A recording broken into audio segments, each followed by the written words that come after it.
প্রতিদিন তো একরকম আনি, আজকে তোমাদের জন্য নিয়ে এসেছি অন্য ধরনের একটা রেসিপি, লতি দিয়ে পচা ইলিশ দিয়ে। চলো দেখে নেওয়া যাক কীভাবে লতি দিয়ে পচা ইলিশ রান্না হয়। একটা চুলাটা গরম করে একটা পাত্রে অল্প পরিমাণ মতো জল দিয়ে দিলাম।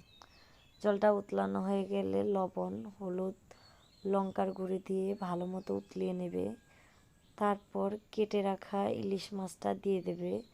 দিয়ে দেওয়ার পর ভালো মতো যখন হয়ে যাবে, উতলানো হবে, মাছ সহকারে মাছগুলো একটু ভেঙে দিবে।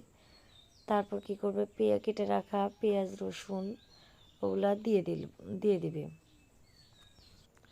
তারপর কেটে রাখা লতিগুলো ওই পেঁয়াজ রসুনওয়ালা মাছ ঝোলের ভিতরে দিয়ে দেবে। পরে কতক্ষণ হয়ে গেলে পরে আবার কটুক পেঁয়াজ রসুন রেখে দিবে।